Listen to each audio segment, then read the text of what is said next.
Manipulation is a fundamental part of human interaction, whether we realise it or not. Some forms of influence are subtle and benign, while others are insidious and damaging. Chase Hughes, a leading expert in behavioural analysis, persuasion, and influence, adopted the acronym F.O.G, FOG, to explain the primary emotional drivers that make people susceptible to manipulation. F.O.G stands for fear, obligation, and guilt, and that's exactly what we're discussing in today's video. By understanding these psychological levers, we can recognise manipulation when it occurs and develop effective strategies to resist and counter it. I'm Jo Banks. I've been a professional executive business coach for 16 years, and I'm sharing what I know.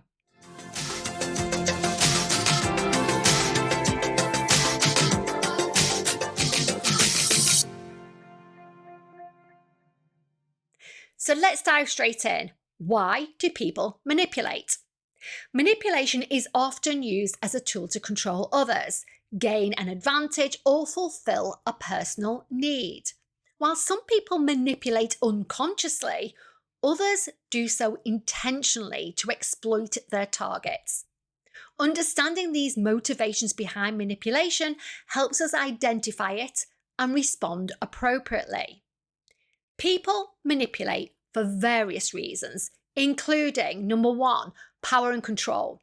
Some individuals seek to dominate others by controlling their decisions and actions.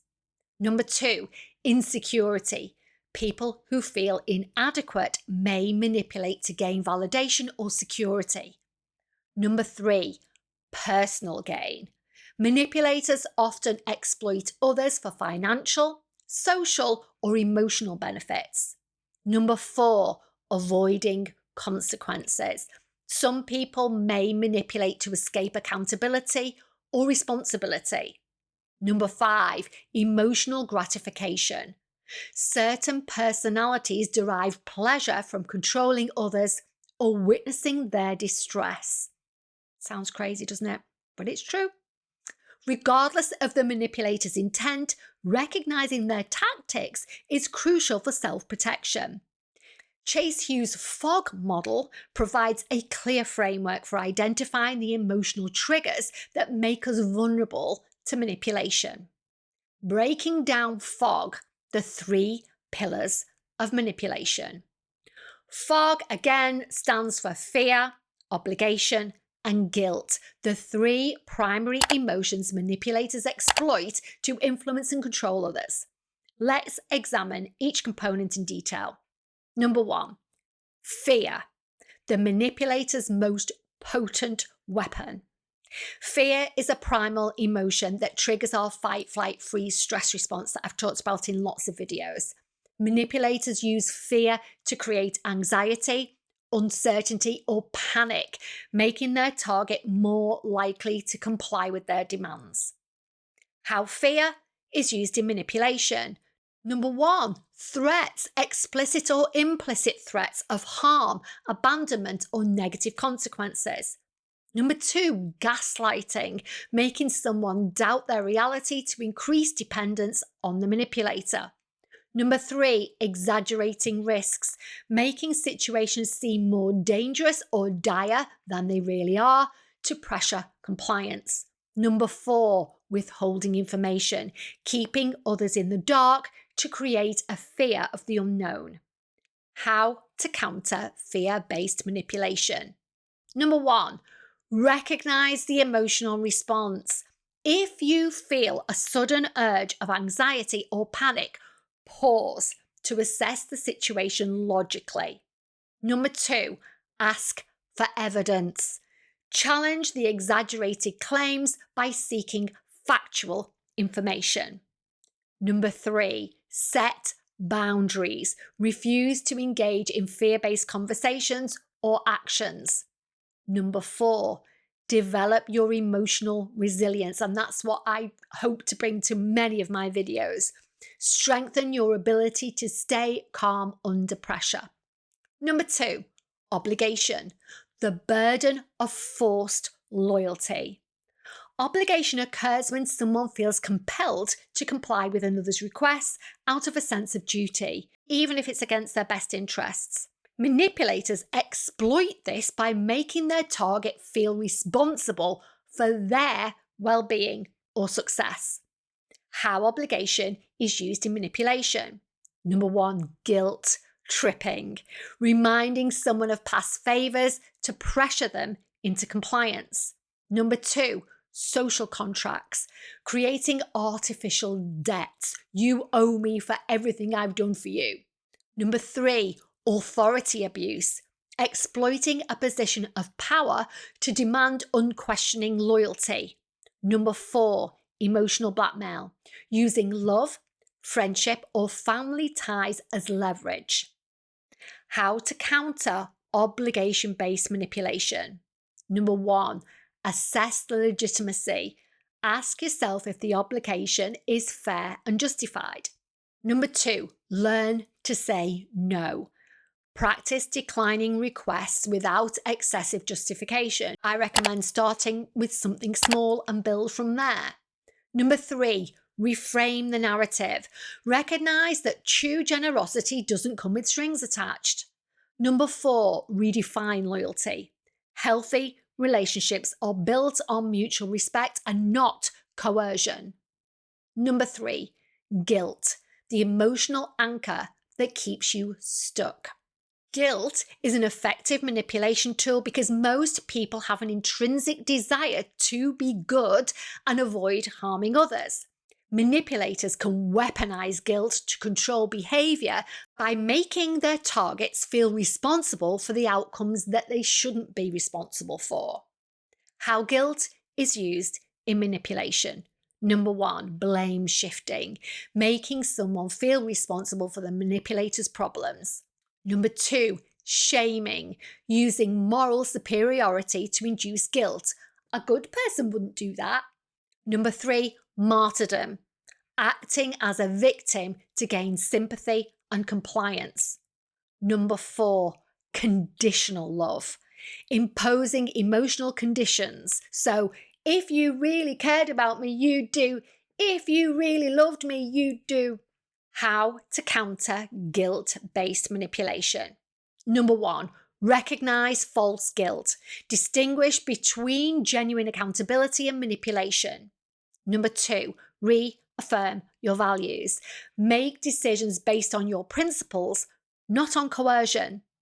Number 3, detach from emotional hooks. Don't internalize guilt that does not belong to you. Number 4, hold manipulators accountable. Call out the guilt-tripping behavior calmly and assertively.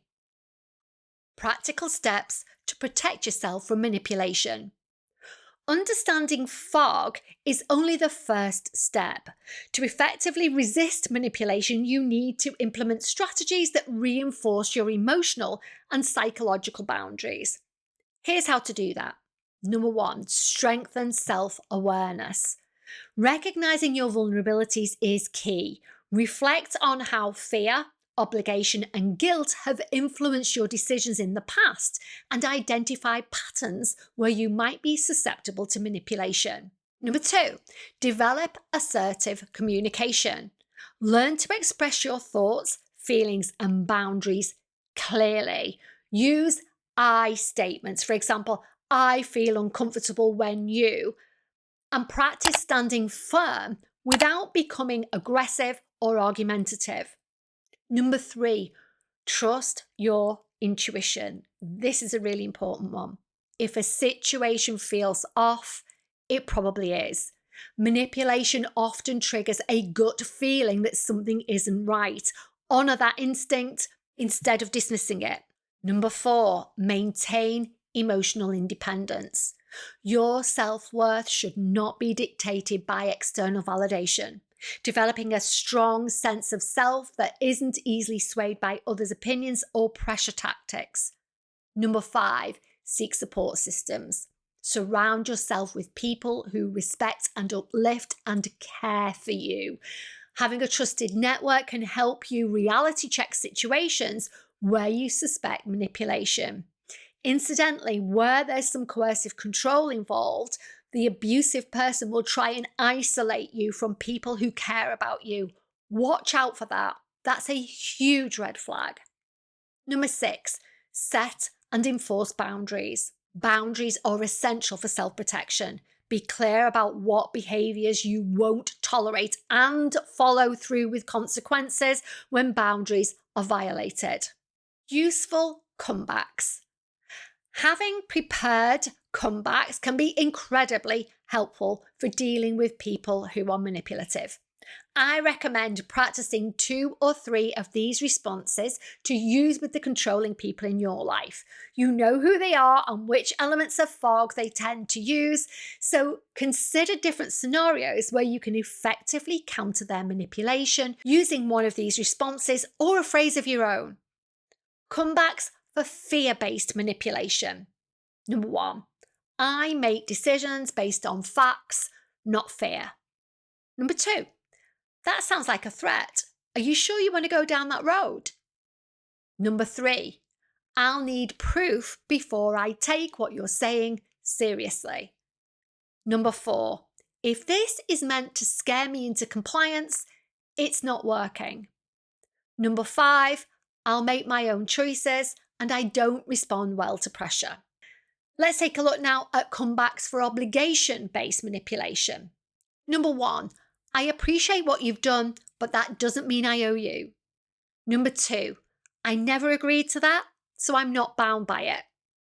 Number 3, if doing something for you comes with strings attached, I'm not interested. Number 4, respect works both ways and I won't be guilted into something unfair. Number 5, I don't owe you my time, energy or resources just because you expect it. Here are some comebacks for guilt-based manipulation. Number 1, I'm responsible for my actions and not your feelings. Number 2, that sounds like guilt tripping and I don't engage in that. Number 3, I don't have to prove my care for you by doing something I'm uncomfortable with. Number 4, your emotions are valid, but they're not my responsibility.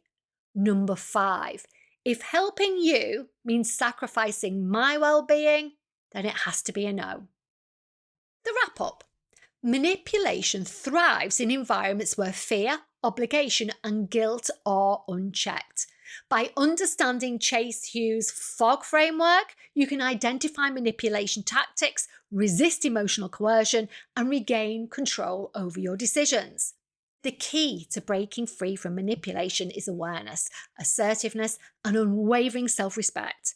When you recognize that your emotions are being used against you, you empower yourself to step back, assess the situation rationally, and make choices based on integrity rather than pressure.